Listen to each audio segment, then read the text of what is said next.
As some of you guys may know, me and my brother have been running a Tokyo MARUI NGRS system for about 3 years before we got ourselves into the GBBRs, of which 1 year we ran them fully stock out of the box. So we think it's safe to say that we have enough experience to answer the question of today: is it worth getting a Tokyo MARUI NGRS?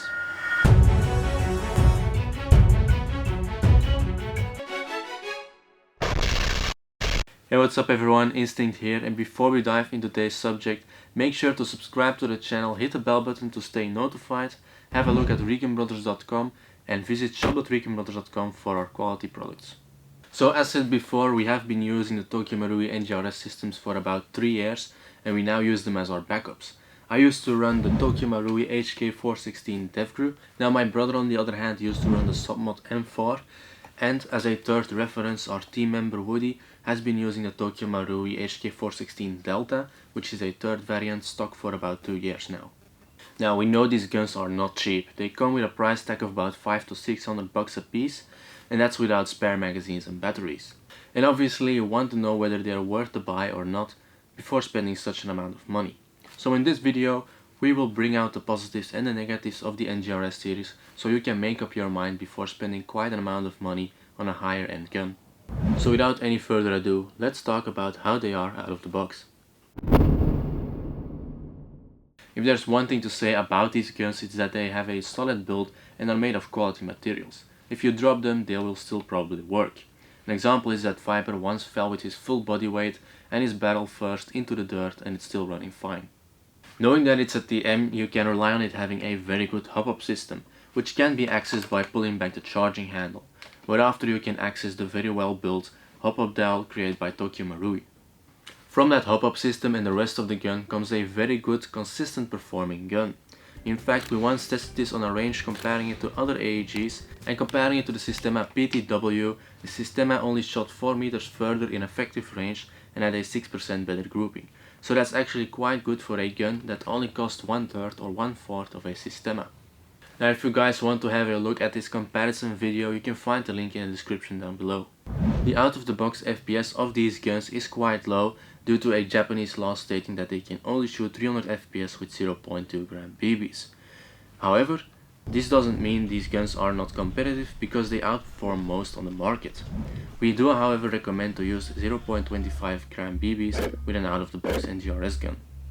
In our eyes, these guns are the ideal system between the reliability of an AEG and the realism of a GBBR. In fact, these guns were our step towards the GBBRs. This because they feature a bolt catch, a small recoil, and their magazines can be put on 30 rounds as well.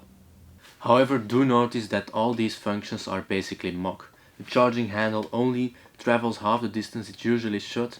The recoil is a nice addition to the classic AEGs, but it's nothing compared to a GBBR. The bolt catch does its work fine, but it's so light that it's hard to feel whether you've hit it or not, and the trigger wall is not existing due to it being an AEG. Unlike most other AEGs on the market, these only accept magazines specially created for the NGRS series, which can both be put on low as well as mid capacity, being 30 or 83 rounds. This is the ideal step to go to real capacity magazines. In addition, they don't have any feeding issues and they have no loss of BBs since you can fully shoot them empty. A minor disadvantage of these magazines due to their design is the fact that these lips can be easily bent when you drop them. This makes them utterly useless. An alternative are the Pts Epm Magazines, which can both hold 30 and 120 rounds. The good thing is that it's made of polymer, which makes these lips less fragile, but they do break easier on the inside. Another disadvantage of these magazines is that switching between 30 and 120 rounds isn't as practical as with the Tokyo MARUI ones. This is because these magazines feature a lot of aesthetical parts that are just a hassle to deal with. Talking about the balance of this gun, it is mainly focused on the pistol grip due to the motor being placed over here. This can put a lot of stress on your wrist, especially due to the beloved M4 standard pistol grip.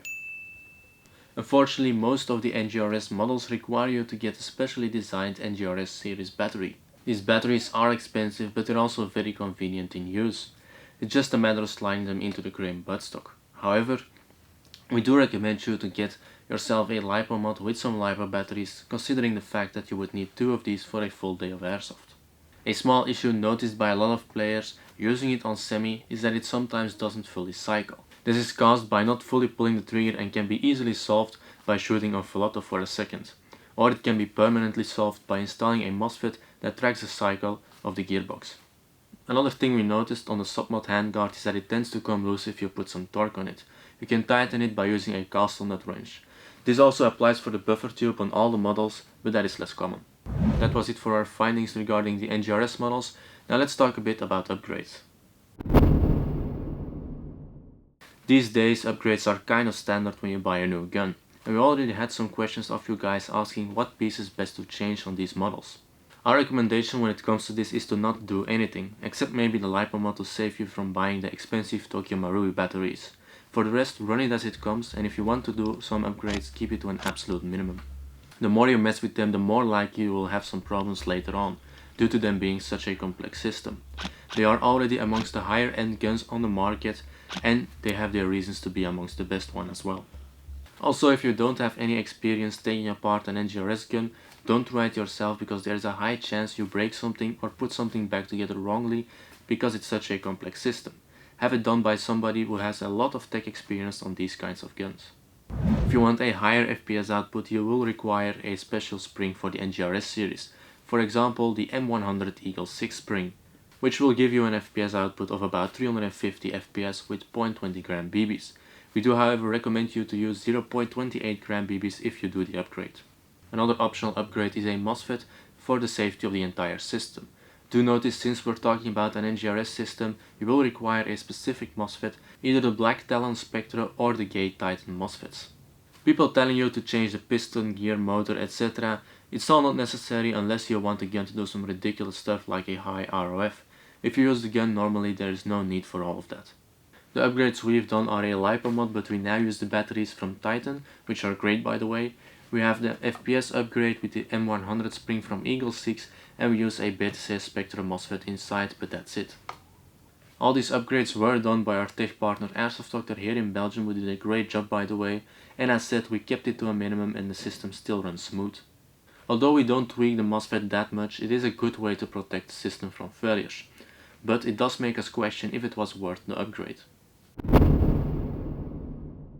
Overall, it's a very competitive and strong system straight out of the box. Remind that its performance with the FPS upgrade comes close to that of a Systema. It is a perfect system for those of you who want a bit more realism, but not at the cost of the AEG advantages. We still prefer it above the DAS GBLS due to the price and performance differences. As said before, run it stock before tuning it, and if you do so, make sure it's done by somebody with experience and keep it to a minimum. So it's definitely a recommended high-end gun, and to answer the question you all have been waiting for, yes, it is worth it. So guys, that was it for this video. Make sure to like it if it was helpful, subscribe to the channel, hit the bell button to stay notified. Thanks for watching, we'll see you next week.